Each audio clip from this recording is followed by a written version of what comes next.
ನಮಸ್ಕಾರ. ದ್ವಿತೀಯ PUC ವಿದ್ಯಾರ್ಥಿಗಳಿಗೆ ಹೃತ್ಪೂರ್ವಕವಾಗಿ ತರಗತಿಗೆ ಸ್ವಾಗತಿಸ್ತಾ ವಿಷಯ ಇತಿಹಾಸದ ಪಾಠ. ದ್ವಿತೀಯ PUC ವಿದ್ಯಾರ್ಥಿಗಳಿಗೆ ಭಾರತದ ಇತಿಹಾಸ ಇರ್ತಕ್ಕಂಥದ್ದು. ಅದರೊಳಗೆ ಅಧ್ಯಾಯ 4ರಲ್ಲಿ ಪ್ರಾಚೀನ ಭಾರತ, ಆ ಪ್ರಾಚೀನ ಭಾರತದ ಅದರೊಳಗೆ 4.3ರಲ್ಲಿ ಅಧ್ಯಾಯ 4.3ರಲ್ಲಿ ಮೌರ್ಯರು, ಅದರೊಳಗೆ ಭಾಗ 4 ಶಾತವಾಹನರು ಅಂತ ಇವತ್ತು ನಾವು ಮಾಡಬೇಕಾಗಿರೋದು. ಪ್ರೀತಿಯ ವಿದ್ಯಾರ್ಥಿಗಳೇ, ಶಾತವಾಹನರು ಮೌರ್ಯರ ಪತನಾನಂತರ ಇಡೀ ಭಾರತದ ಉದ್ದಗಲಕ್ಕೂ ಕೂಡ ಬಹಳ ವಿಶೇಷವಾಗಿ ದಕ್ಷಿಣ ಭಾರತದ ವ್ಯಾಪ್ತಿಯೊಳಗೆ ಅತ್ಯದ್ಭುತವಾದಂಥ ಸಾಮ್ರಾಜ್ಯ ನಿರ್ಮಾಣ ಆಗಿದೆ. ಅಂಥ ಸಾಮ್ರಾಜ್ಯ ಯಾವುದು ಅಂದರೆ ಶಾತವಾಹನರ ಕಾಲಾವಧಿಯನ್ನು ನಾವು ಗಮನಿಸಿದರೆ ಸಾಮಾನ್ಯ ಶತಕ ಪೂರ್ವ 235ರಿಂದ ಸಾಮಾನ್ಯ ಶತಕ 225, ಸಾಮಾನ್ಯ ಶತಕ ಪೂರ್ವದಿಂದ ಶತಕ ಪೂರ್ವವರೆಗೂ ಕೂಡ ಸರಿಸುಮಾರು 400 ವರ್ಷಗಳು, ಸರಿಸುಮಾರು 400 ವರ್ಷಗಳ ಆಡಳಿತದ ವ್ಯವಸ್ಥೆ ಇರತಕ್ಕಂಥದ್ದು ಶಾತವಾಹನರ ಸಾಮ್ರಾಜ್ಯ. ಶಾತವಾಹನರ ಸಾಮ್ರಾಜ್ಯ ಯಾಕೆ ಇಡೀ ಭಾರತದ ಇತಿಹಾಸದೊಳಗೆ ಅಥವಾ ಚರಿತ್ರೆಯೊಳಗೆ ಪ್ರಮುಖ ಅಥವಾ ಪ್ರಾಮುಖ್ಯತೆಯನ್ನು ಪಡೀತದೆ ಅಂತ ಹೇಳಿದ್ರೆ, ಉತ್ತರ ಭಾರತ ಮತ್ತು ದಕ್ಷಿಣ ಭಾರತದ ನಡುವೆ ಒಂದು ಕೊಂಡಿಯಾಗಿ, ಲಿಂಕ್ ಅಂತ ಏನು ಕರಿತೀವಲ್ಲ, ಒಂದು ಕೊಂಡಿಯಾಗಿ ಇಡೀ ಉತ್ತರ ಭಾರತ ಮತ್ತು ದಕ್ಷಿಣ ಭಾರತದ ಒಟ್ಟುಗೂಡಿಸಿದಂಥ ಒಂದು ಅದ್ಭುತವಾದಂಥ ಸಾಮ್ರಾಜ್ಯ ಆರಂಭದಲ್ಲಿ ಮೌರ್ಯರ ನಂತರ ಪ್ರಾರಂಭವಾದದ್ದು ಯಾವುದು ಅಂತ ಹೇಳಿದ್ರೆ ಶಾತವಾಹನರು. ಇನ್ನೂ ಒಂದು ವಿಶೇಷತೆಯನ್ನು ಕೂಡ ನೀವು ಶಾತವಾಹನರಲ್ಲಿ ತೆಗೆದುಕೊಳ್ಬೋದು. ನೋಡ್ರಿ, ಸಾಮಾನ್ಯ ಶತಕ ಪೂರ್ವ ಮತ್ತು ಸಾಮಾನ್ಯ ಶತಕ ಎರಡನ್ನ ಒಟ್ಟಿಗೆ ಸೇರಿಸಿದಂಥ ಆಳ್ವಿಕೆಯನ್ನು ಮಾಡಿದಂಥ ಒಂದು ಸಾಮ್ರಾಜ್ಯ ಶಾತವಾಹನರು. ಶಾತವಾಹನರ ರಾಜಧಾನಿಯನ್ನು ಕುರಿತು ನಾವು ವಿಚಾರ ಮಾಡೋದಾದರೆ, ಶಾತವಾಹನರ ರಾಜಧಾನಿ ಪ್ರತಿಷ್ಠಾನ ಅಥವಾ ಪೈತಾನ್. ಇನ್ನೂ ಕೆಲವರು ನಮ್ಮ ಪಠ್ಯ ವಸ್ತುವಿಗೆ ಅನುಗುಣವಾಗಿ ದ್ವಿತೀಯ ವರ್ಷದ ಏನು ಪದವಿ ಪೂರ್ವ ಶಿಕ್ಷಣ ಮಂಡಳಿ ಅಥವಾ ಇಲಾಖೆ ಆಯೋಜನೆ ಮಾಡಿದ ಟೆಕ್ಸ್ಟಲ್ಲಿ ಅಥವಾ ಪಠ್ಯದಲ್ಲಿ ಏನಾಗಿರುವಂಥದ್ದು ಪ್ರತಿಷ್ಠಾನ ಮತ್ತು ಪೈತಾನ್ ಅನ್ನುವಂಥದ್ದು ಇವತ್ತಿನ ಮಹಾರಾಷ್ಟ್ರದಲ್ಲಿದೆ ಅನ್ನುವಂಥ ಕಾರಣಕ್ಕಾಗಿ ಮಹಾರಾಷ್ಟ್ರ ರಾಜ್ಯದಲ್ಲಿ ಅಥವಾ ಪ್ರತಿಷ್ಠಾನ ಅಂತ ಕರೀತಾರೆ. ಆದರೆ ಇನ್ನೊಂದಿಷ್ಟು ವಿವರವನ್ನು ನಾವು ಕಲೆ ಹಾಕಿ ಹೋದರೆ ಏನಾಗ್ತದೆ, ಭಾರತದ ನಕ್ಷೆಯೊಳಗೆ ನಾವು ಬಹಳ ಸರಳವಾಗಿ ಸಂಕ್ಷಿಪ್ತವಾಗಿ ಮಾಹಿತಿಯನ್ನು ಕೊಡ್ತಾ ಇದ್ದೀನಿ. ಏನಾಗ್ತದೆ, ವಿಂಧ್ಯ ಪರ್ವತಗಳು ಅಂತ ಕರಿತೀವಿ. ಈ ವಿಂಧ್ಯ ಪರ್ವತದ ಕೆಳಭಾಗದಲ್ಲಿ ಇರ್ತಕ್ಕಂಥ ಗೋದಾವರಿ ನದಿ ತೀರ, ಆಂಧ್ರದವರೆಗೂ ಕೂಡ ಹೋಗ್ತಕ್ಕಂಥದ್ದು. ಈ ಗೋದಾವರಿ ನದಿ ತೀರದಲ್ಲಿ ಈ ಭಾಗದಲ್ಲಿ ರಾಜಧಾನಿ ಇತ್ತು. ಅದನ್ನು ಶ್ರೀಕಾಕುಳಂ ಅಥವಾ ಶ್ರೀಕಾಕುಳಂ ಅನ್ನುವಂಥ ಹೆಸರಿನಿಂದ ಕರಿತಿದ್ರು ಅನ್ನುವಂಥದ್ದು ಕೂಡ ಇತಿಹಾಸದಲ್ಲಿ ಏನಾಗಿರುವಂಥದ್ದು ದಾಖಲೆಯಾಗಿರುವಂಥದ್ದು. ಆದರೆ ನಮ್ಮ ಪಠ್ಯವಸ್ತುವಿನ ಕಾರಣಕ್ಕಾಗಿ ನಾವು ಏನಂತ ಬರೀಬೇಕಾಗ್ತದೆ, ಒಂದು ವೇಳೆ ಪ್ರಶ್ನೆ ಬಂದರೆ ಶಾತವಾಹನರ ರಾಜಧಾನಿ ಯಾವುದು ಅಂತ ಹೇಳಿದರೆ ಪ್ರತಿಷ್ಠಾನ ಅಥವಾ ಪೈತಾನ್ ಅಂತ ಬರೀಬೇಕು. ಯಾಕಂದರೆ ಪಠ್ಯಕ್ಕನುಗುಣವಾಗಿ ನಾವು ರಚನೆ ಮಾಡಬೇಕಾದ್ರೆ ಆಮೇಲೆ ಬೇರೆ ಬೇರೆ ಹೆಸರಲ್ಲಿ ಶ್ರೀಕಾಕುಳಂ ಅನ್ನುವಂಥದ್ದನ್ನು ಕೂಡ ಕರೀತಾರೆ. ಯಾಕಂದರೆ ವಿಂಧ್ಯ ಪರ್ವತಗಳ ಕೆಳಭಾಗದ ಒಂದು ಈ ನದಿ ತೀರದ ಪ್ರದೇಶ ಇದೆ. ನದಿ ತೀರದ ಪ್ರದೇಶದಲ್ಲಿರ್ತಕ್ಕಂಥ ಒಂದು ಗೋದಾವರಿ ನದಿ ತೀರದ ಪ್ರದೇಶವನ್ನು ಶ್ರೀಕಾಕುಳಂ ಅಂತ ಕರಿತಿದ್ರು ಅಂತಕ್ಕಂಥದ್ದು ಕೂಡ ಇದೆ. ಹೀಗಾಗಿ ಶ್ರೀಕಾಕುಳಂ, ಪ್ರತಿಷ್ಠಾನ ಮತ್ತು ಪೈಥಾನ್ ಅನ್ನುವಂಥ 3 ಹೆಸರುಗಳಿಂದ ಕರೀತಕ್ಕಂಥ ಒಂದು ರಾಜಧಾನಿ ಇತ್ತು. ಆದರೆ ನಿಮ್ಮ ಪಠ್ಯವಸ್ತುವಿಗೆ ಗಮನಿಸಬೇಕು, ದ್ವಿತೀಯ ವರ್ಷದ ವಿದ್ಯಾರ್ಥಿಗಳು ಗಮನಿಸಬೇಕಾದದ್ದೇನು ಅಂತ ಹೇಳಿದ್ರೆ, ನಿಮಗೆ ಒಂದು ವೇಳೆ ಶಾತವಾಹನರ ರಾಜಧಾನಿ ಯಾವುದು ಅಂತ ಕೇಳಿದರೆ ಪ್ರತಿಷ್ಠಾನ ಅಥವಾ ಪೈತಾನ್ ಅಂತಲೇ ಬರೀಬೇಕು. ಇದು ಮಹಾರಾಷ್ಟ್ರ ರಾಜ್ಯದಲ್ಲಿ ಬರ್ತದೆ, ಈಗಿನ ಮಹಾರಾಷ್ಟ್ರದಲ್ಲಿ. ನಂತರದಲ್ಲಿ ಏನಾಗ್ತದೆ ಅಂತ ಹೇಳಿದ್ರೆ, ಈ ಒಂದು ಶಾತವಾಹನರ ಸಾಮ್ರಾಜ್ಯ ಯಾವ ಆಧಾರಗಳನ್ನು ಇಟ್ಟುಕೊಂಡು ನಾವು ಏನು ಮಾಡ್ತಾ ಈ ಒಂದು ಶಾತವಾಹನರನ್ನು ಆ ಒಂದು ಶಾತವಾಹನರ ಚರಿತ್ರೆಯನ್ನು ಗುರುತಿಸಲಿಕ್ಕೆ ಸಾಧ್ಯ ಆಗಿದೆ ಅಂತ ಹೇಳಿದ್ರೆ ಕೆಲವು ಶಾಸನಗಳನ್ನು ಕೂಡ ನಾವು ಅಧ್ಯಯನ ಮಾಡಬಹುದು. ಇಲ್ಲಿ ಮೊದಲನೇ ಶಾಸನ ನಾನಾಘಟ್ ಶಾಸನ ಅಂತ. ಎಂಥ ಶಾಸನ? ನಾನಾಘಟ್ ಶಾಸನ. ಇದನ್ನು 1ನೇ ಶಾತಕರ್ಣಿ ಬರೆಸ್ತಾನೆ. ನಮಗೆ ಶಾತವಾಹನರ ಅಧಿಕೃತವಾದ ಚರಿತ್ರೆ ತಿಳ್ಕೊಳ್ಬೇಕು ಅಂದರೆ ಇತಿಹಾಸ ಏನಾಗಿರುವಂಥದ್ದು, ನಾನಾಘಟ್ ಶಾಸನ ಇದು 1ನೇ ಶಾತಕರ್ಣಿ ರಚನೆ ಮಾಡಿರ್ತಕ್ಕಂಥದ್ದು. ಈ 1ನೇ ಶಾತಕರ್ಣಿ ಏನಾಗಿರುವಂಥದ್ದು ಅಂದರೆ ನಾಗನೀಕಳು ಅಂತ ಬರ್ತಾಳೆ.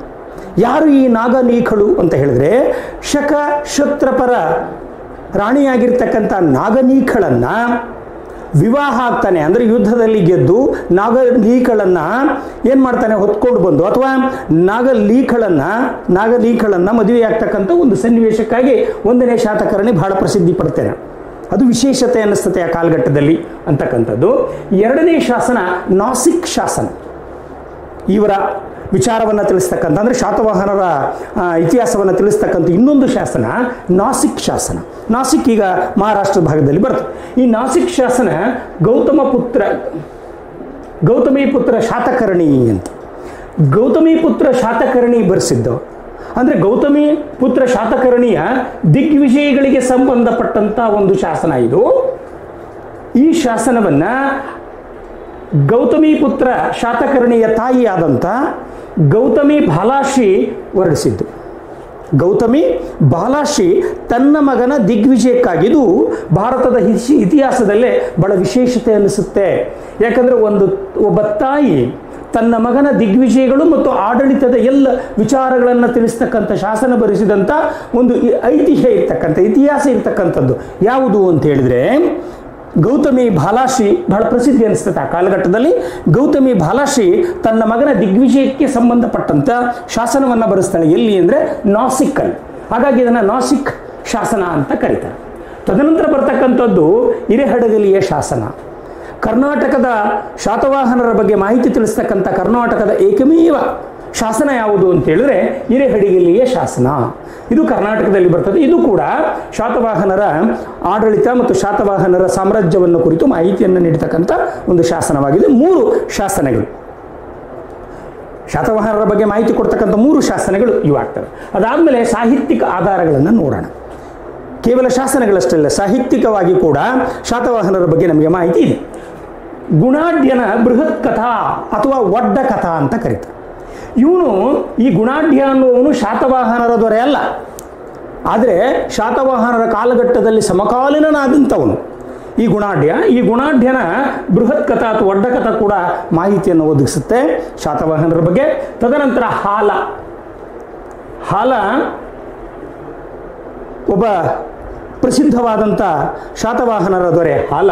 ಅವನ ಕೃತಿ ಕೂಡ ಏನಾಗಿರುವಂಥದ್ದು, ಹಾಲನ ಕೃತಿ ಗಾತ ಸಪ್ತಸತಿ. ಸಾಕಷ್ಟು ಸಲ ಇದು ಪ್ರಶ್ನೆ ಬಂದಿದೆ ದ್ವಿತೀಯ ವರ್ಷದ ವಿದ್ಯಾರ್ಥಿಗಳಿಗೆ.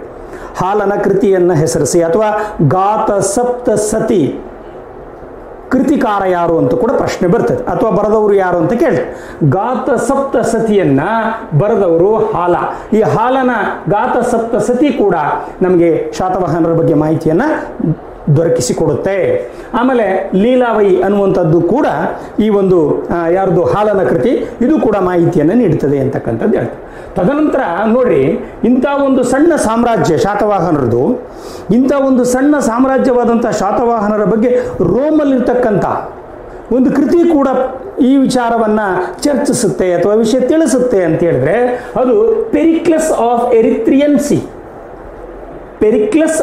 ಎರಿತ್ರಿಯನ್ ಸಿ ಅನ್ನುವಂಥ ರೋಮ್ ಕೃತಿ ಶಾತವಾಹನರ ಬಗ್ಗೆ ಕೂಡ ಮಾಹಿತಿಯನ್ನು ಒದಗಿಸುತ್ತೆ. ಇದು ಬಹಳ ವಿಶೇಷವಾದದ್ದು ಅಂತ ಭಾವಿಸ್ಕೊಳ್ತಾರೆ. ತದನಂತರ ನಾಗಾರ್ಜುನನ ಮಾಧ್ಯಮಿಕ ಸೂತ್ರ. ನಾಗಾರ್ಜುನನನ್ನು ನೆನಪಿಟ್ಕೊಳ್ಳಿ, ಮುಂದೆ ಯಾವುದೋ ನಾಗರಿಕ ಪರೀಕ್ಷೆಗಳಿಗೆ ಸಂಬಂಧಪಟ್ಟಂಗೆ ನಿಮಗೆ ಮಾಹಿತಿ ಇರಲಿ ಅಂತ ನಾಗಾರ್ಜುನನನ್ನು ಏನಂತ ಕರಿತೀವಿ ಅಂದರೆ ಭಾರತದ ಐನ್ಸ್ಟೀನ್ ಅಂತ ಕರಿತೀವಿ. ಭಾರತದ ಐನ್ಸ್ಟೈನ್ ಯಾರೋ ನಾಗಾರ್ಜುನ. ಇವನ ಮಾಧ್ಯಮಿಕ ಸೂತ್ರ ಅನ್ನುವಂಥದ್ದು ಕೂಡ ಶಾತವಾಹನರ ಇತಿಹಾಸವನ್ನು ತಿಳಿಸುವಂಥ ಸಾಹಿತ್ಯಿಕ ಆಧಾರಗಳು, ಶಾಸನಗಳು ಮತ್ತು ಸಾಹಿತ್ಯಿಕ ಆಧಾರಗಳು. ನಂತರ ರಾಜಕೀಯ ಸ್ಥಿತಿಯನ್ನು ನಾವು ಗಮನಿಸ್ಕೊಳ್ಳೋಣ. ಶಾತವಾಹನರ ರಾಜಕೀಯ, ಯಾಕಂದರೆ ಬಹಳ ಸಂಕ್ಷಿಪ್ತವಾದ ಪಠ್ಯ ನಿಮ್ಮದು. ಆದರೂ ಕೂಡ ಒಂದಿಷ್ಟು ವಿಷಯವನ್ನು ನಾವು ತಿಳಿಸ್ಬೇಕಾಗ್ತದೆ, ನಿಮಗೂ ಕೂಡ ಆ ವಿಚಾರವು ತಿಳಿದುಕೊಳ್ಳಬೇಕಾಗ್ತದೆ. ನೋಡಿ, ರಾಜಕೀಯ ಸ್ಥಿತಿಯನ್ನು ಲೆಕ್ಕ ಹಾಕಿದರೆ ಅಂದರೆ ಈ ಶಾತವಾಹನರ ಸಂಸ್ಥಾಪಕ ದೊರೆ ಯಾರು ಅಂತ ಪ್ರಶ್ನೆ ಬರುತ್ತೆ, ಅಥವಾ ಶಾತವಾಹನರ ಸಾಮ್ರಾಜ್ಯ ಸ್ಥಾಪಕ ಯಾರು ಅಂತ ಕೂಡ ಪ್ರಶ್ನೆ ಬರ್ಬೋದು. ಬಂದರೆ ಯಾರೋನು? ಸಿ ಮುಖ ಅನ್ನುವವನು, ನೆನಪಿಟ್ಕೊಳ್ಳಿ, ಸಿ ಮುಖ ಇವನು ಶಾತವಾಹನರ ಸಂಸ್ಥಾಪಕ ದೊರೆ. ಇವನಿಗೆ ಈ ಥರ ಸಾಮ್ರಾಜ್ಯವನ್ನು ಸ್ಥಾಪಿಸುವಂತಕ್ಕಂಥ ಮಾಹಿತಿ ಕೊಟ್ಟಂಥ ಗುರುಗಳು ಕುಂದಾಚಾರಿ ಅನ್ನುವಂಥವರು, ಅಥವಾ ಕುಂದಾಚಾರ್ಯ. ಈ ಕುಂದಾಚಾರ್ಯ ಅನ್ನುವಂಥ ಒಬ್ಬ ಗುರುಗಳು ಇವನಿಗೆ ಪ್ರೋತ್ಸಾಹಿಸ್ತಾರೆ, ಸಿಮುಖನಿಗೆ ಏನನ್ನ? ಶಾತವಾಹನರ ಸಾಮ್ರಾಜ್ಯದ ಸ್ಥಾಪನೆಗೆ ಇವರು ಸಹಕರಿಸ್ತಾರೆ. ಯಾರು? ಕುಂದಾಚಾರ್ಯ ಅನ್ನುವಂಥ ಗುರುಗಳು. ಹೀಗಾಗಿ ಸಾಮಾನ್ಯ ಶತಕ ಪೂರ್ವ 235ರಿಂದ 212ರವರೆಗೆ ಇವನ ಆಳ್ವಿಕೆ ಯಾರ್ದು? ಸಿಮುಖಂದು. ಒಮ್ಮೆ ನೋಡ್ಬಿಡೋಣ ಏನಾಗ್ತದೆ ಅಂದರೆ ಸಂಕ್ಷಿಪ್ತವಾದ ಮಾಹಿತಿ, ಯಾರ ನಂತರ ಯಾರು ಅನ್ನುವಂಥದ್ದನ್ನು ನಾವು ಗಮನಿಸ್ಕೊಳ್ಳೋಣ. ಶಾತವಾಹನರ ರಾಜರುಗಳ ಬಗ್ಗೆ ನೋಡಿ. ಮೊದಲನೆಯವನು ಸಿಮುಖ, ಇವನು ಸಂಸ್ಥಾಪಕ ದೊರೆ. ತದನಂತರ ಏನಾಗ್ತದೆ? ಅವನ ನಂತರ ಬರ್ತಕ್ಕಂಥವನು ಕೃಷ್ಣ. ಈ ಕೃಷ್ಣ 10 ವರ್ಷಗಳು ಮಾತ್ರ ಆಳ್ವಿಕೆಯನ್ನು ಮಾಡ್ತಾನೆ. ಎಷ್ಟು ವರ್ಷಗಳು? 10 ವರ್ಷಗಳು ಶಾತವಾಹನರನ್ನ ಆಳ್ವಿಕೆ ಮಾಡ್ತಾನೆ. ಇವನು ಉತ್ತರ ಭಾರತದಿಂದ ನಾಸಿಕ್ ವರೆಗೂ ಕೂಡ ತನ್ನ ಸಾಮ್ರಾಜ್ಯವನ್ನು ಅಭಿವೃದ್ಧಿಪಡಿಸ್ತಾನೆ. ಶಾತವಾಹನರ ಸಾಮ್ರಾಜ್ಯವನ್ನು ಅಂದರೆ ಏನಾಗಿರುವಂಥದ್ದು? ಗೋದಾವರಿ ನದಿ ತೀರದ ಪ್ರಾಂತದಲ್ಲಿರ್ತಕ್ಕಂಥ ಸಿಮುಖನು ಪ್ರಾರಂಭಿಸಿದಂಥ ಶಾತವಾಹನರ ಸಾಮ್ರಾಜ್ಯವನ್ನು ಅಭಿವೃದ್ಧಿಯ ಪಥಕ್ಕೆ ಕೊಂಡೊಯ್ಯುವ ಮೊದಲಿಗ ಕೃಷ್ಣ. ಅದಕ್ಕಾಗಿ ಅವನು ಗ್ರೇಟ್ ಅನ್ನಿಸ್ತಾನೆ, ಅದಕ್ಕಾಗಿ ಅವನು ಶ್ರೇಷ್ಠ ಅನ್ನಿಸ್ತಾನೆ. ಆ ಕೃಷ್ಣ ಉತ್ತರ ಭಾರತ ಮತ್ತು ನಾಸಿಕ್ ವರೆಗೂ ಕೂಡ ತನ್ನ ಸಾಮ್ರಾಜ್ಯವನ್ನು ವಿಸ್ತರಿಸ್ತಾನೆ. ತದನಂತರ ಬರ್ತಕ್ಕಂಥವನು 1ನೇ ಶಾತಕರ್ಣಿ. 1ನೇ ಶಾತಕರ್ಣಿ ಇವನು ಆಗಲೇ ಹೇಳಿದಂಗೆ ನಾನು ನಾನಾಘಟ್ ಶಾಸನವನ್ನು ಬರೆಸಿದಂಥ 1ನೇ ಶಾತಕರ್ಣಿ ಯಾಕೆ ಶ್ರೇಷ್ಠ ಅನ್ನಿಸ್ತಾನೆ ಅಂತೇಳಿದ್ರೆ, ನಾನಾಘಟ್ ಶಾಸನದ ಕರ್ತೃ ಆಗಿರ್ತಕ್ಕಂಥ 1ನೇ ಶಾತಕರ್ಣಿಯು ಆಗಲೇ ಹೇಳಿದಂಗೆ ಶಕ ಕ್ಷತ್ರಪರ ರಾಣಿಯಾದಂಥ ಯಾರನ್ನ? ನಾಗನೀಖಳನ್ನ ವಿವಾಹ ಮಾಡಿಕೊಳ್ತಾನೆ. ಯಾರನ್ನ? ನಾಗನೀಖಳನ್ನ ವಿವಾಹ ಮಾಡಿಕೊಳ್ತಾನೆ. ಅದಕ್ಕಾಗಿ ಅವನು ಶಾತವಾಹನರಲ್ಲಿ ಬಹಳ ಶ್ರೇಷ್ಠ. ಯಾಕಂದರೆ ಆ ಕಾಲದಲ್ಲಿ ಶಕ ಮತ್ತು ಪಹಲ್ವರು, ಯವನರು, ಸತ್ರಪರು ಬಹಳ ಏನಾಗಿರುವಂಥದ್ದು ಅದ್ಭುತವಾದಂಥ ವೀರರು, ಸಾಮ್ರಾಜ್ಯವನ್ನು ಕಲಿಗಳು. ಅಂಥವರ ಸೋಲಿಸಿ ಅಂಥವರ ಮಹಾರಾಣಿಯನ್ನೇ ಅಥವಾ ರಾಜಕುಮಾರಿಯನ್ನೇ ಮದುವೆ ಆಗ್ತಕ್ಕಂಥ ಒಂದು ಕೆಲಸವನ್ನು ಮಾಡ್ತಾನೆ ನಾಗನೀಕಳನ್ನು. ಹಾಗಾಗಿ ಅದು ಆ ಕಾಲಘಟ್ಟದ ಪ್ರಸಿದ್ಧತೆಯನ್ನು ಪಡ್ಕೊಳ್ತದೆ ಅಂತಕ್ಕಂಥದ್ದು. ತದನಂತರ ಬರ್ತಕ್ಕಂಥವನು 2ನೇ ಶಾತಕರ್ಣಿ. 2ನೇ ಶಾತಕರ್ಣಿ ಕೂಡ ಯಾಕೆ ಪ್ರಸಿದ್ಧ ಅನ್ನಿಸ್ತಾನೆ ಅಂದರೆ, ಮಾಳ್ವಾ ಪ್ರಾಂತವನ್ನು ಪಡೆದುಕೊಳ್ತಾನೆ. ಮಾಳ್ವಾ ಪ್ರಾಂತ ಅನ್ನುವಂಥದ್ದು ಏನಾಗ್ತದೆ ಅಂದರೆ, ನರ್ಮದಾ ನದಿ ಬರ್ತದೆ ಅಲ್ಲ ಮಧ್ಯದಲ್ಲಿ, ನರ್ಮದಾ ನದಿ ತೀರದ ಮೇಲ್ಭಾಗವನ್ನು ಮಾಳ್ವಾ ಅಂತ ಕರಿತೀವಿ. ನರ್ಮದಾ ನದಿ ತೀರದ ಮೇಲಿನ ಮೇಲ್ಭಾಗವನ್ನು ಮಾಳ್ವಾ ಅಂತ ಕರಿತಿದ್ರು. ಈ ಮಾಳ್ವಾ ಪ್ರಾಂತವನ್ನು ಏನು ಮಾಡ್ಕೊಳ್ತಕ್ಕಂಥದ್ದು? ಈ ಮಾಳ್ವಾ ಪ್ರಾಂತವನ್ನು ವಶಕ್ಕೆ ತೆಗೆದುಕೊಳ್ತಾನೆ 2ನೇ ಶಾತಕರ್ಣಿ. ಹೀಗಾಗಿ ಇವನು ಕೂಡ ಅಲ್ಲಿ ಶ್ರೇಷ್ಠ ಅನ್ನಿಸ್ತಾನೆ. ತದನಂತರ ಹಾಲಕ್ಕೆ ಬರೋಣ. ಹಾಲ ಅನ್ನುವಂಥ ದೊರೆ ಇವನು ಶಾತವಾಹನರ 17ನೇ ದೊರೆ ಅಂತ ಕರೆಸ್ಕೊಳ್ತಾನೆ. ನೆನಪಿಟ್ಕೊಳ್ಬೇಕು, ಸಾಕಷ್ಟು ಸಲ ಪ್ರಶ್ನೆ ಬಂದಿದೆ. ಹಾಲ ಶಾತವಾಹನರ ಎಷ್ಟನೇ ದೊರೆ? 17ನೇ ದೊರೆ. ಈ ಹಾಲ 17ನೇ ದೊರೆ ಇವನು ಎಲ್ಲಿವರೆಗೆ ಅಂದರೆ ಸಿಲೋನ್ವರೆಗೂ ಕೂಡ ದಂಡಯಾತ್ರೆಯನ್ನು ಮಾಡ್ತಾನೆ. ಎಲ್ಲಿವರೆಗೆ ದಂಡಯಾತ್ರೆ ಮಾಡ್ತಾನೆ? ಶಿಲೋನ್ದವರೆಗೂ ಕೂಡ ದಂಡಯಾತ್ರೆಯನ್ನು ಮಾಡ್ತಾನೆ. ಇವನ ಕೃತಿ ಆಗಲೇ ಹೇಳಿದಂಗೆ ಗಾತ ಸಪ್ತ ಸತಿ ಬಹಳ ಪ್ರಸಿದ್ಧವಾದದ್ದು. ಗಾತ ಸಪ್ತ ಸತಿ ಬಹಳ ಪ್ರಸಿದ್ಧವಾದದ್ದು. ಈ ಗಾತ ಸಪ್ತ ಸತಿಯನ್ನು ಕೇಳಿದ್ದಾರೆ. ಹೌದಾ? ಹಾಲನ ಕೃತಿ ಯಾವುದು ಅಥವಾ ಗಾತ ಸಪ್ತ ಸತಿ ಕರ್ತೃ ಯಾರು ಅಂತ ಕೇಳ್ತಾರೆ. ಯಾರೋನು? ಹಾಲ. ಆ ಗಾತ ಸಪ್ತ ಸತಿ ಬಹಳ ಪ್ರಸಿದ್ಧ ಅನಿಸ್ಕೊಳ್ಳೋದು ಯಾಕೆ ಅಂದರೆ ಪ್ರಾಕೃತ ಭಾಷೆಯಲ್ಲಿ ಇರ್ತದೆ. ಆ ಕಾಲದಲ್ಲಿ ನಾನಾಗಲೇ ಹೇಳಿದೆ, ಶಾಸನಗಳನ್ನು ಅಶೋಕನ ಶಿಲಾಶಾಸನಗಳ ಸಂದರ್ಭದಲ್ಲಿ ಹೇಳಿದ್ದೇನೆ. 3 ಭಾಷೆಗಳು ಮತ್ತು 2 ಲಿಪಿಗಳನ್ನು ಹೇಳಿದ್ದೆ ಅಲ್ಲಿ.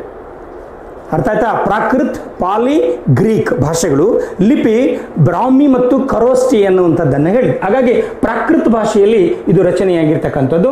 ನಂತರ ಇವನು ಶಕ ಸತ್ರಪರ ಏನು ದಾಳಿಯನ್ನು ನಿಯಂತ್ರಿಸಿ ಸಾಮ್ರಾಜ್ಯವನ್ನು ರಕ್ಷಣೆ ಮಾಡ್ತಕ್ಕಂಥ ಬಹುದೊಡ್ಡ ಜವಾಬ್ದಾರಿಯನ್ನು ಯಾರು ಹೊತ್ಕೊಳ್ತಾರೆ? ಹಾಲ ಹೊತ್ಕೊಳ್ತಾನೆ. ಆ ಹಾಲ ಇನ್ನೂ ಒಂದು ಬಹಳ ಪ್ರಸಿದ್ಧವಾಗಿರ್ತಕ್ಕಂಥದ್ದೇನು ಹಾಲಂದು ಅಂತ ಹೇಳಿದರೆ, ಈ ಸಿಲೋನ್ ಪ್ರಾಂತ ಅಂದರೆ ಶ್ರೀಲಂಕಾದವರೆಗೂ ಕೂಡ ತನ್ನ ರಾಜ್ಯವನ್ನು ವಿಸ್ತರಿಸ್ಕೊಳ್ತಕ್ಕಂಥ ಕೆಲಸವನ್ನು ಹಾಲ ಮಾಡ್ತಾನೆ ಅಂತಕ್ಕಂಥದ್ದು. ಹಾಲನಿಗೆ ಬೇರೆ ಬೇರೆ ಬಿರುದುಗಳಿದ್ದಾವೆ, ಅದನ್ನು ನಂತರದಲ್ಲಿ ನಾನು ಹೇಳ್ತೇನೆ. ಯಾಕಂದರೆ ಹಾಲನ ವಿಷಯಕ್ಕೆ ಬಂದಂಥ ಸಂದರ್ಭಗಳಲ್ಲಿ ಬೇರೆ ಬೇರೆದನ್ನು ಮಾಹಿತಿ ಕೊಡ್ತಾರೆ. ನಂತರ ಬರ್ತಕ್ಕಂಥವನು ಗೌತಮಿ ಪುತ್ರ ಶಾತಕರ್ಣಿ. ಇದರೊಳಗೆ ಬಹಳ ಶ್ರೇಷ್ಠನಾದಂಥ ನಿಮ್ಮ ಪಠ್ಯಕ್ಕೆ ಪ್ರಮುಖವಾಗಿ ಹಾಲ ಮತ್ತು ಗೌತಮಿ ಪುತ್ರ ಶಾತಕರ್ಣಿಯನ್ನು ನೀವು ಅಧ್ಯಯನಕ್ಕೆ ತೆಗೆದುಕೊಳ್ಳಲಾಗಿದೆ. ಯಾರನ್ನ? ಗೌತಮಿ ಪುತ್ರ ಶಾತಕರ್ಣಿಯನ್ನು. ಹೌದಾ? ಗೌತಮ ಪುತ್ರ ಶಾತಕರ್ಣಿ ಸಾಮಾನ್ಯ ಶತಕ 106ರಿಂದ 130 ಇವನು ಕಾಲಾವಧಿ. ಯಾರ ಕಾಲಾವಧಿ? ಗೌತಮಿ ಪುತ್ರ ಶಾತಕರ್ಣಿಯ ಕಾಲಾವಧಿ ಸಾಮಾನ್ಯ ಶತಕ 106ರಿಂದ 130ರವರೆಗೆ ಇವನು ಕಾಲಾವಧಿ. ಇವನು ನಹಪಾಣನನ್ನು ಗೆಲ್ಲಿತಾನೆ. ಯಾರು ನಹಪಾಣ ಅಂತ ಹೇಳಿದರೆ ಯಾವ ಪ್ರಾಂತವನ್ನು ಅವನು ಆಳ್ತಾ ಇದ್ದ ನೋಡಿ. ಆ ಕಾಲದಲ್ಲಿ ಬಹಳ ದೊಡ್ಡದಾದಂಥ ವಿಸ್ತೃತವಾದಂಥ ಪ್ರದೇಶವನ್ನು ಆಳ್ತಕ್ಕಂಥವು ನಹಪಾಣ ಅನ್ನುವಂಥವನು ಏನಾಗಿರುವಂಥದ್ದು, ಆ ಕಾಲದ ಸೌರಾಷ್ಟ್ರ, ಗುಜರಾತ್, ಬಲೂಚಿಸ್ತಾನ್ ಮತ್ತು ಕೊಂಕಣ ಪ್ರಾಂತಗಳನ್ನೊಳಗೊಂಡಂಥ ಬಹುದೊಡ್ಡ ಸಾಮ್ರಾಜ್ಯದ ಅಧಿಪತಿ ಯಾರೋ ನಹಪಾಣ. ಈ ನಹಪಾಣನನ್ನು ಸೋಲಿಸ್ತಾನೆ ಗೌತಮಿ ಪುತ್ರ ಶಾತಕರ್ಣಿ. ನಹಪಾಣ ಯಾವ ಸಾಮ್ರಾಜ್ಯಾಧಿಪತಿಯಾಗಿದ್ದ? ಸೌರಾಷ್ಟ್ರ, ಗುಜರಾತ್, ಬಲೂಚಿಸ್ತಾನ್ ಮತ್ತು ಕೊಂಕಣ, ಈ ಎಲ್ಲ ಪ್ರಾಂತಗಳ ಅಧಿಪತಿ ಯಾರೋ ನಹಪಾಣ. ಈ ನಹಪಾಣನನ್ನು ಸೋಲಿಸಿ ಆ ಪ್ರಾಂತಗಳನ್ನು ಶಾತವಾಹನರ ವಶಕ್ಕೆ ತೆಗೆದುಕೊಳ್ತಾನೆ ಯಾರೋ ಗೌತಮಿ ಪುತ್ರ ಶಾತಕರ್ಣಿ. ತದನಂತರ ಇವನು ಇನ್ನೊಂದು ವಿಶೇಷತೆ ಏನು ಅಂದರೆ, ಈ ಶಾತವಾಹನರಲ್ಲಿ ಅಶ್ವಮೇಧ ಯಾಗ ಮಾಡಿದ ಒಬ್ಬನೇ ಒಬ್ಬನ ದೊರೆ ಯಾರು ಅಂದರೆ ಗೌತಮಿ ಪುತ್ರ ಶಾತಕರ್ಣಿ.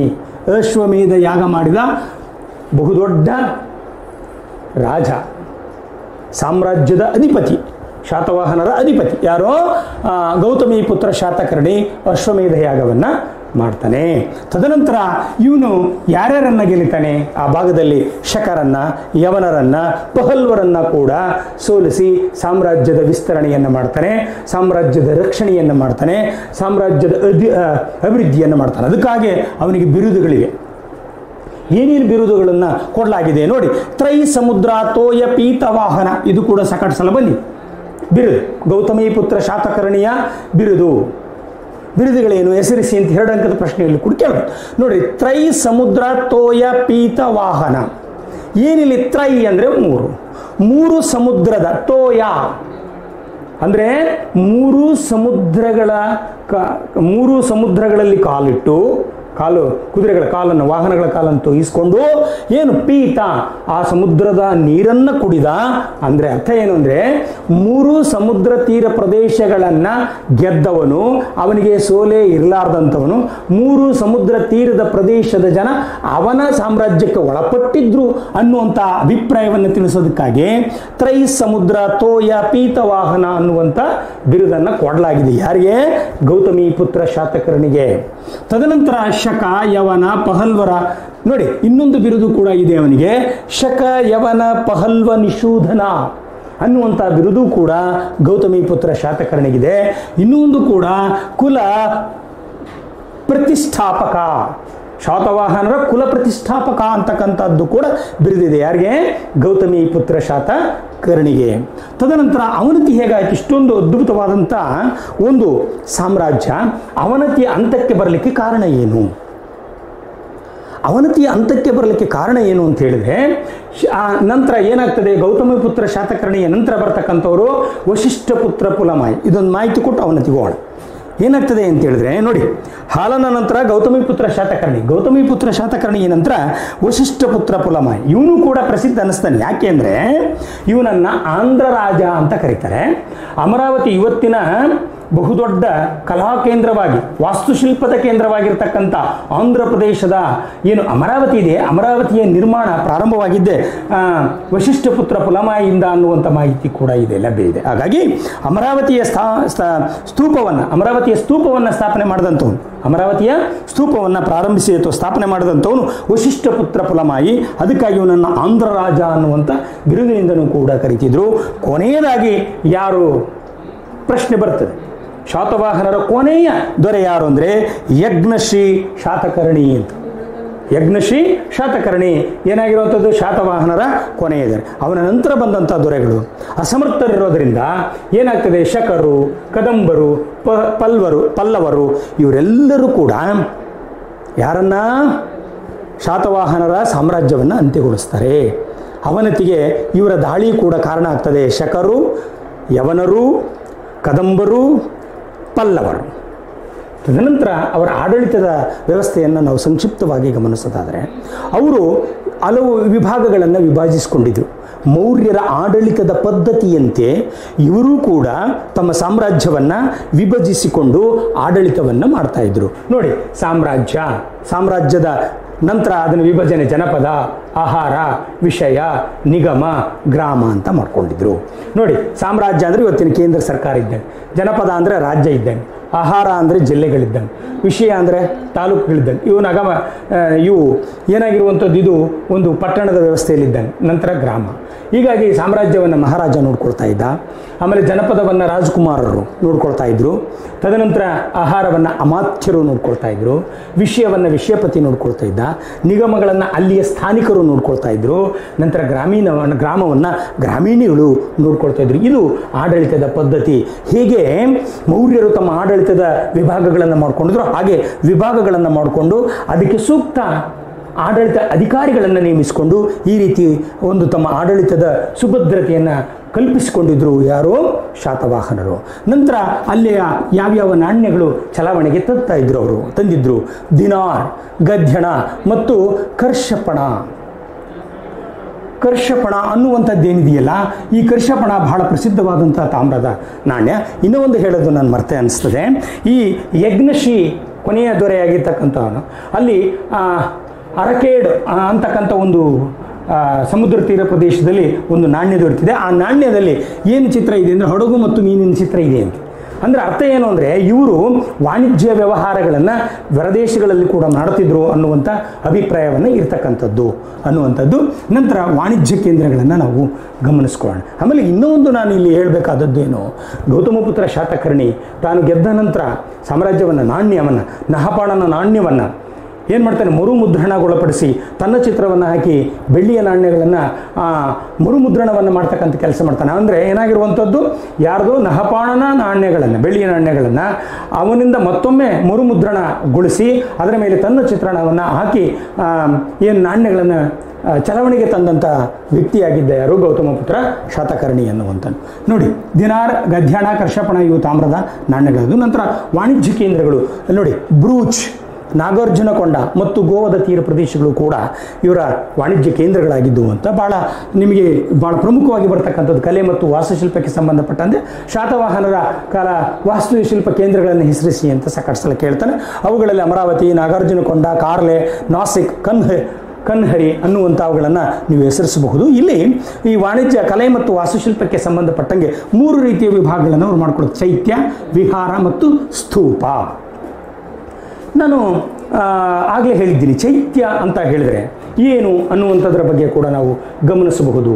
ಚೈತ್ಯ ಅನ್ನುವಂಥದ್ದು ಜೈನ ಧರ್ಮದ ಒಂದು ಸಭಾಂಗಣ, ಪ್ರಾರ್ಥನಾ ಮಂದಿರ, ಬರೀ ಕೇವಲ ಪ್ರಾರ್ಥನೆಯನ್ನು ಮಾಡ್ತಕ್ಕಂಥ ಅವನ್ನ ಚೈತ್ಯ ಅಂತ ಕರಿತೀವಿ. ಅರ್ಥ ಆಗ್ತದ? ಚೈತ್ಯ ಅಂತ ಹೇಳಿದ್ರೆ ಪ್ರಾರ್ಥನಾ ಮಂದಿರ ಅಥವಾ ಏನಾಗಿರುವಂಥದ್ದು ಸಭಾಂಗಣ. ಜೈನ ಧರ್ಮೀಯರ ಅಥವಾ ಬೌದ್ಧ ಧರ್ಮೀಯರ ಸಭಾಂಗಣವನ್ನು ಕೂಡ ಏನಂತ ಕರಿತಿದ್ರು? ಚೈತ್ಯ ಅಂತ ಕರಿತೀವಿ. ನಂತರ ವಿಹಾರ ಅಂತ ಹೇಳಿದರೆ ಬೌದ್ಧ ಸನ್ಯಾಸಿಗಳ ಗೃಹವನ್ನು ಅಥವಾ ಬೌದ್ಧ ಸನ್ಯಾಸಿಗಳು ವಾಸಿಸುವ ಒಂದು ತಾಣಗಳಿಗೆ ಏನಂತ ಕರಿತಿದ್ರು? ವಿಹಾರಗಳು ಅಂತ ಕರಿತಿದ್ರು. ಅವರು ವಿಹಾರಗಳನ್ನು ಕೂಡ ಕಟ್ಟಿಸಿದ್ರು. ತದನಂತರ ಸ್ತೂಪಗಳು, ನಾನು ಇಂದಿನ ಏನು ಅಶೋಕನ ಕಾಲದಲ್ಲೂ ಕೂಡ ಸ್ತೂಪಗಳ ಬಗ್ಗೆ ಮಾಹಿತಿ ಕೊಟ್ಟಿದ್ದೇನೆ. ಯಾಕಂದರೆ ಅಲ್ಲಿ ಮಧ್ಯಪ್ರದೇಶದ ಸಾಂಚಿ ಅನ್ನುವಂಥ ಸ್ತೂಪ ಏನಿತ್ತಲ್ಲ, ಬಹಳ ಪ್ರಸಿದ್ಧವಾದ ಉತ್ತರ ಭಾರತದ ಬಹುದೊಡ್ಡ ಒಂದು 84,000 ಏನು ಸ್ತೂಪಗಳಲ್ಲಿನೇ ಅಶೋಕನ 84,000 ಸ್ತೂಪಗಳಲ್ಲೇ ಬಹಳ ಪ್ರಸಿದ್ಧವಾದ ಮತ್ತು ಉಳಿದಂಥ ಏಕಮೇಯ ಉತ್ತರ ಭಾರತದ ಒಂದು ಸ್ತೂಪ ಅಂತ ಹೇಳಿದ್ರೆ ಸಾಂಚಿ ಅನ್ನುವಂಥದ್ದು, ಮಧ್ಯಪ್ರದೇಶದ ಸಾಂಚಿ ಅನ್ನುವಂಥಲ್ಲಿದೆ ಅಂತಕ್ಕಂಥದ್ದನ್ನು ಮಾಹಿತಿ ಕೊಟ್ಟಿದ್ದು. ಆದರೆ ದಕ್ಷಿಣ ಭಾರತದಲ್ಲಿ ಒಂದು ಸ್ತೂಪವನ್ನು, ಅಂದರೆ ಸ್ತೂಪ ಅಂದರೆ ಆಗಲೇ ಹೇಳಿದ್ರಿ, ಬುದ್ಧನ ಅವಶೇಷಗಳ ಮೇಲೆ ಗುಮ್ಮಟವನ್ನು ನಿರ್ಮಾಣ ಮಾಡಿದ್ರೆ ಆ ಗುಮ್ಮಟಗಳಿಗೆ ಏನಂತ ಕರಿತಿದ್ರು ಅಂತ ಹೇಳಿದ್ರೆ ಸ್ತೂಪ ಅಂತ ಕರಿತಿದ್ರು. ಆ ಸ್ತೂಪ ಅಮರಾವತಿಯಲ್ಲಿ ನಿರ್ಮಾಣ ಮಾಡ್ತಾರೆ. ಇಲ್ಲಿ ಅಮರಾವತಿಯಲ್ಲಿ ಈ ಸ್ತೂಪ ಇದೆ, ಇಲ್ಲಿ ಹೇಳಿದ್ದೀನಿ ನಾನು. ಆ ಅಮರಾವತಿಯ ಸ್ತೂಪ ಏನಿದೆಯಲ್ಲ ಅದು ಭಾಳ ವಿಶೇಷ ಅನ್ನಿಸ್ತದೆ. ಇನ್ನೂ ವಿಶೇಷತೆ ಏನನ್ನಿಸ್ತದೆ ಅಮರಾವತಿಯ ಈ ಸ್ತೂಪ ಅಂತ ಹೇಳಿದರೆ, ಇಲ್ಲಿ ಅಮರಾವತಿ ಸ್ತೂಪದ ಒಳಗಡೆ ಕಥೆಗಳನ್ನು ಕೆತ್ತಿಸಿರೋದು ಬಹಳ ವಿಶಿಷ್ಟ ಅನ್ನಿಸ್ತದೆ. ಈ ಸ್ತೂಪದಲ್ಲಿ ಏನಾಗಿರುವಂಥದ್ದು ಬಹಳ ಪ್ರಸಿದ್ಧಿ ಮತ್ತು ಸುಂದರ ಅಂತಂದರೆ ಏನಂದರೆ ಜಾತಕ ಕಥೆಗಳನ್ನು ಆ ಗೋಡೆಯ ಮೇಲೆ ಕೆತ್ತಿಸಿದ್ರಂತೆ. ಇದು ಕೂಡ ಭಾಳ ಕೆತ್ತಿದೆ, ಇದು ವಿಶೇಷತೆ ಅನಿಸುತ್ತೆ ಅನ್ನುವಂಥದ್ದಾಗ್ತದೆ. ನಂತರ ಇಲ್ಲಿ ಇನ್ನೊಂದು ಗಮನಕ್ಕೆ ಬೇಕಾದಂಥದ್ದು ಏನಂದರೆ, ಆಗಲೇ ನಾನು ಹೇಳಿದ್ದೀನಿ ಮತ್ತು ಮುಂದೆ ಕೂಡ ಗಾಂಧಾರ ಶಿಲಾ ಶೈಲಿ ಬರ್ತದೆ. ಗಾಂಧಾರ ಶೈಲಿ ಅಂದರೆ ಗ್ರೀಕ್ ಮತ್ತು ಭಾರತದ ಶೈಲಿಯನ್ನು ಒಳಪಡ್ತಕ್ಕಂಥ ಗಾಂಧಾರ ಶೈಲಿ, ಮತ್ತು ಮಥುರಾ ಅನ್ನುವಂಥದ್ದು ಕೇವಲ ಭಾರತದ ಶೈಲಿಯಾಗಿರ್ತಕ್ಕಂಥ ಒಂದು ವ್ಯವಸ್ಥೆಯನ್ನು ಕೂಡ ಈ ಒಂದು ಕಾರಣಗಳಲ್ಲಿ ನೋಡ್ಬೋದು. ಆಮೇಲೆ ಅಜಂತ ಗುಹಾಲಯಗಳು ಅಂತ ನಾವು ಗಮನಿಸ್ತೇವೆ. ಈ ಅಜಂತ ಗುಹಾಲಯಗಳು ಕೂಡ ಸ್ಥಾಪನೆ ಮಾಡಿದಂಥ ವ್ಯವಸ್ಥೆ ಅಥವಾ ಪ್ರಾರಂಭಿಸಿದ್ದು ಕೂಡ ಈ ಕಾಲಘಟ್ಟದಲ್ಲಿ, ಶಾತವಾಹನರ ಕಾಲದಲ್ಲೇ ಅಜಂತ ಗುಹಾಲಯಗಳನ್ನು ಪ್ರಾರಂಭಿಸಿದರು ಅನ್ನುವಂಥದ್ದು ಕೂಡ ಇಲ್ಲಿ ನಾವು ಗಂಭೀರವಾಗಿ ತೆಗೆದುಕೊಳ್ತಕ್ಕಂಥದ್ದು ಅಂತ. ಇಷ್ಟು ಏನಾಗಿರುವಂಥದ್ದು ಶಾತವಾಹನರ ವಿಚಾರಗಳನ್ನು ಕುರಿತು ಇರ್ತಕ್ಕಂಥ ಒಂದು ವಿವರ. ಭಾಳ ಪ್ರಮುಖವಾಗಿ ನಾನು ಆಗಲೇ ಹೇಳಿದ್ದೀನಿ, ಶಾತವಾಹನರು ಮೌರ್ಯರ ಪತನಾನಂತರ ಏನು ಸಾಮ್ರಾಜ್ಯಕ್ಕೆ ಬಂದರು ಅನ್ನುವಂಥದ್ದು, ಮತ್ತು ಅಲ್ಲಿ ನಾವು ಪಠ್ಯ ಅಥವಾ ಪರೀಕ್ಷಾ ದೃಷ್ಟಿಯಿಂದ ಗಮನಿಸ್ತಕ್ಕಂಥದ್ದು ಭಾಳ ರಾಜಧಾನಿಗಳು. ಅದರೊಳಗೆ ಪೈಥಾನ್ ಅಥವಾ ಪ್ರತಿಷ್ಠಾನ ಅನ್ನುವಂಥದ್ದು ಇವತ್ತಿನ ಮಹಾರಾಷ್ಟ್ರ ರಾಜ್ಯದಲ್ಲಿ ಪೈಥಾನ್ ಅಂತ ಕರಿತಕ್ಕಂಥ ಪ್ರದೇಶವಾಗಿತ್ತು ಅಂತಕ್ಕಂಥದ್ದು. ಆಮೇಲೆ ಇದರ ಏನು ಶಾಸನಗಳು ಮತ್ತು ಅದಕ್ಕೆ ಸಂಬಂಧಪಟ್ಟಂಗ ಸಾಹಿತ್ಯದ ಕೃತಿಗಳನ್ನು ಕೂಡ ನಾನು ಈಗ ಹೇಳಿದ್ದೀನಿ ನಿಮಗೆ. ಅದರೊಳಗೆ ಏನು ಗೌತಮಿ ಭಾಲಾಶ್ರೀಯವರ ನಾಸಿಕ್ ಶಾಸನ ಆಗಿರ್ಬೋದು, ಅಥವಾ 1ನೇ ಶಾತಕರ್ಣಿಯ ನಾನಾಗಢ್ ಶಾಸನ ಆಗಿರ್ಬೋದು, ಆಮೇಲೆ ಹಿರೇಹಡಗಿರಿಯ ಶಾಸನಗಳು ಕೂಡ ಈ ಒಂದು ವಿಚಾರವನ್ನು ತಿಳಿಸ್ತವೆ ಅನ್ನುವಂಥದ್ದು. ಮತ್ತು ಅಲ್ಲಿ ಕ್ರಮಬದ್ಧವಾಗಿ ನಾವು ರಾಜರುಗಳನ್ನು ಈ ಒಂದು ಶಾತವಾಹನರ ಸಾಮ್ರಾಜ್ಯದ ಸಂಸ್ಥಾಪಕ ಅಂತಕ್ಕಂಥದ್ದು ಕೂಡ ಯಾರು ಸಿಮುಖ ಅನ್ನುವಂಥವನು. ಅದರೊಳಗೆ ನಿಮಗೆ ಪ್ರಮುಖವಾಗಿ ಹಾಲ, ಸಿಮುಖ ಮತ್ತು ಗೌತಮಿಪುತ್ರ ಶಾತಕರ್ಣಿಯ ಬಗ್ಗೆ ಸಮಗ್ರವಾದಂಥ ಮಾಹಿತಿ ಇದೆ. ಅದೆಲ್ಲವನ್ನು ಕೂಡ ಇವತ್ತು ನಾವು ಈ ಅವಧಿಯೊಳಗೆ ಚರ್ಚಿಸಿದ್ದೇವೆ ಅಂತಕ್ಕಂಥ ಮಾತನ್ನು ಹೇಳ್ತಾ ಈ ಒಂದು ತರಗತಿಗೆ ಇಲ್ಲಿಗೆ ಕೊನೆಯನ್ನು ಹಾಡ್ತಾ, ಮುಂದಿನ ತರಗತಿಗೆ ನಾವು ಬೇರೊಂದು ಪಠ್ಯವನ್ನು ಅಥವಾ ಬೇರೆ ಅಧ್ಯಾಯವನ್ನು ಗಮನಿಸ್ಕೊಳ್ಳೋಣ. ಇವತ್ತು ತಾವೆಲ್ಲರೂ ಕೂಡ ಈ ಒಂದು ಪಠ್ಯವನ್ನು ಸಮಗ್ರವಾಗಿ ಅಧ್ಯಯನ ಮಾಡ್ತೀರಿ ಅಂತಕ್ಕಂಥ ಅಭಿಪ್ರಾಯವನ್ನು ಇಟ್ಟುಕೊಂಡು ತಮಗೆ ಅಭಿನಂದನೆಗಳನ್ನು ಸಲ್ಲಿಸ್ತಾ ನನ್ನ ಮಾತನ್ನು ಮುಗಿಸ್ತೇನೆ. ನಮಸ್ತೆ.